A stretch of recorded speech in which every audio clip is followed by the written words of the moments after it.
Blah, blah, blah. Whatever you say. Welcome.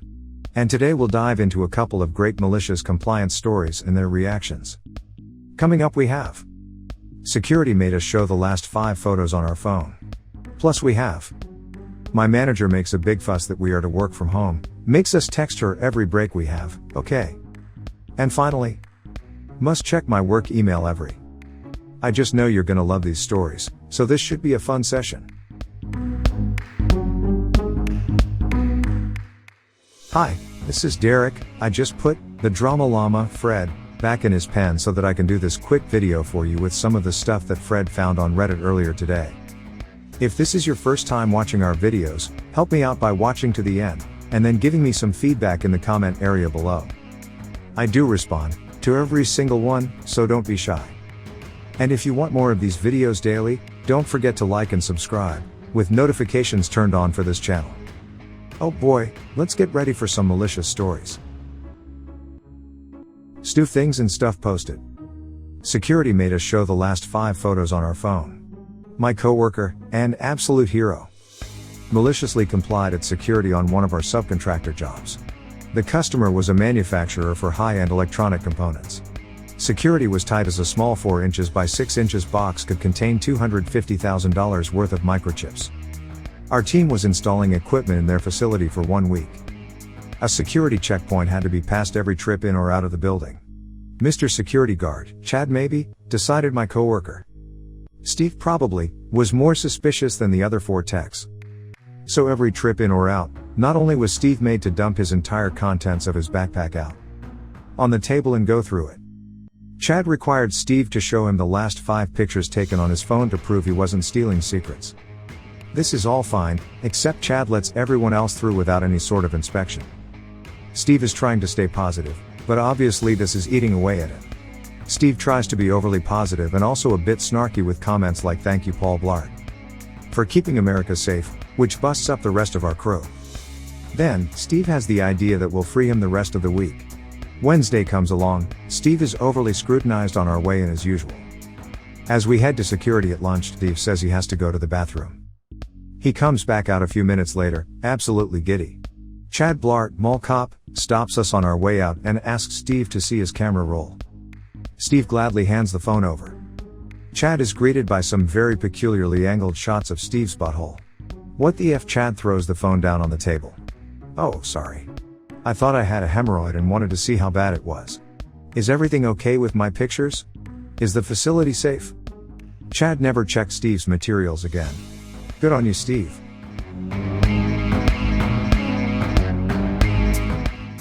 What are your thoughts on this awesome story? Please share in the comments below. Now here's how some Reddit members reacted to this story. Malicious Snooper reacted with, "A good security guard also checks the back door."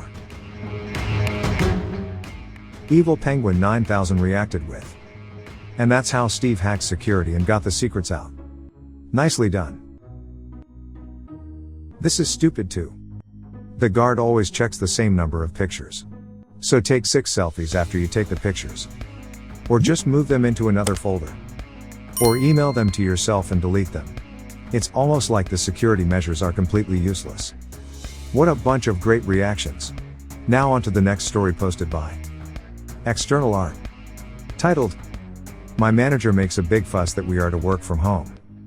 Makes us text her every break we have, okay, my manager likes micromanaging. And she used to hate for us to come into work even 1 minute late, literally. We can't leave early, if we are to work a 9 to 5 shift. We literally have to be at work at 9 and only leave when the clock hits 5. Okay. She also makes us tell her when we go on our lunch breaks. And when we go to the bathroom." Cut to March 2020. She was given the okay from higher up that we can work from home. You can tell by her hesitancy that she didn't like the idea of that. Because she would lose her micromanaging ability, but complied because it was outside of her ability to decide whether we can or not. She sent a formal email the night before we were sent home to work. That included instructions for us to text her when we were away from the computer. Example. Lunch breaks. Cut to the Malicious Compliance. I decided to text her when I was going on my break, when I came back. And every time I went to the bathroom. Now that means in total, I would send her about at least 5 different texts a day. One day I had an egg casserole that, unknowingly, went bad. It didn't look or taste off, and I was too hungry to care that it was sitting in my fridge for the last 2 weeks. My stomach felt like the fire of 1,000 suns. It felt like I stuck a demonic Furby in there and now it's raising hell inside of me. So I had to poop like 4 to 5 times that day, uncontrollable diarrhea, and texted her each. And every single time, she was beat. She texted me back saying I can stop telling her when I use the bathroom. I responded back by saying, but this was instructed in your email.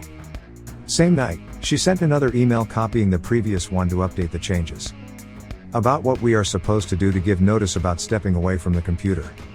Today, we don't have to tell her anymore when we go on breaks, potty breaks, etc. Take that, Susan. By the way, your breath smells like old hot dogs.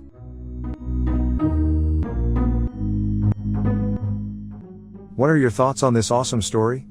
Please share in the comments below. Now here's how some Reddit members reacted to this story. Queen of Caffeine 76 reacted with, I had a micromanaging boss like that. I worked for a small company that performed our jobs in clients' homes. Similar to the way repairmen do. Every day, we were given the company car and a list of clients. 99% of them were regular, so we knew where we were going. At first, the boss just wanted us to call her when we finished for the day. Then it was called every time we left a client's house, then every time we arrive, and when we leave.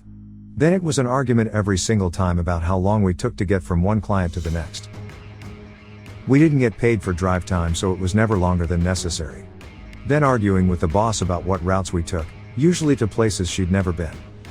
Then forms to fill out about exactly who and how long they spent on each task in a house. Which just added to the amount of time we were there. It was exhausting. It was a relief when I left that job. Ali Apo85 reacted with, the whole story was entertaining. But that last line made me snort laugh. Sing Me Lullabies 1 reacted with, I actually had to do a quick bit of research to find out if requiring employees to let the boss know when they are using the bathroom is legal, and holy heck, it actually is. I'm appalled.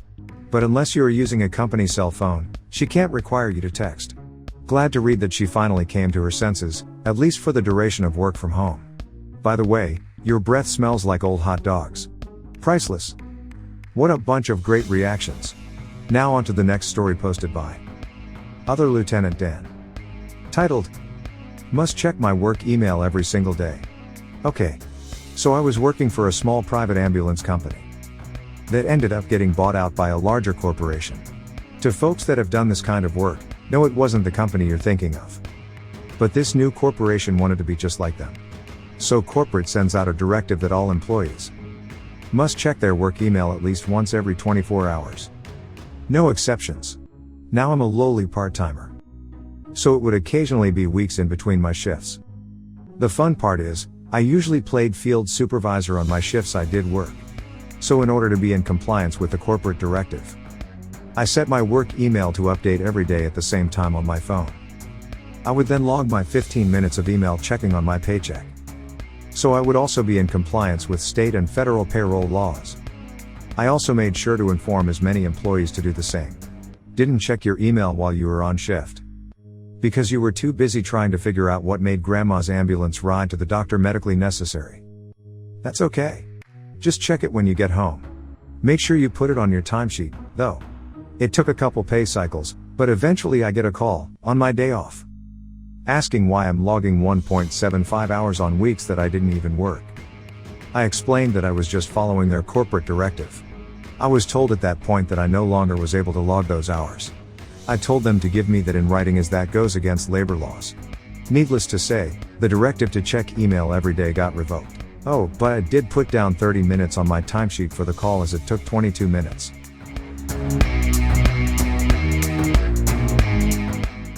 What are your thoughts on this awesome story? Please share in the comments below. Now here's how some Reddit members reacted to this story. Paladin Aeronaus reacted with, beautiful malicious compliance. Especially the request of the directive in writing for the labor board. They love written rules that violate laws. How I wish I had known this sort of thing when I was younger working retail. After closing the shop, I was required to take the deposit over to the bank. It was just across the parking lot, however, in the dark alone at night. And guess what? I was not paid for that time. And yet, I would be fired if I didn't make the deposit. How I wish I had turned them in. Swearick1 reacted with, would have only been better if y'all had a minimum number of hours to charge. One common perk of unions. And finally, a light vlogging reacted with a lockdown in the UK, I'm on furlough. I'm a key holder and my number is first on the contact list the airport. Have if there is anything wrong with the site. Each call out means I'm taking off furlough for the day and paid a full day's pay. The legal minimum for being taken a furlough temporarily is 1 day. The company also pays me £50 per call out for being on call. Last week I got a call, discovering it wasn't to do with us but next door's unit. Total time on the phone was 2 or 3 minutes. Yup, I submitted it. It's just been approved and I just got a full day's pay and £50 for it. I wasn't being sneaky, you have to say exactly what the call out was, how long it was and what you did on the submission.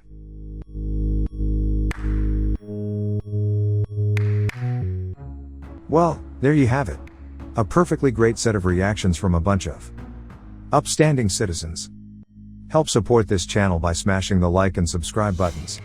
And hit that silly little bell as well to ensure you get the latest videos as they come out. Fred is always finding stuff for me to post regularly. So this is Derek signing off, thanks for watching.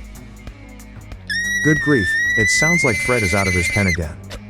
He must have found more stories for me to share with you. See you soon.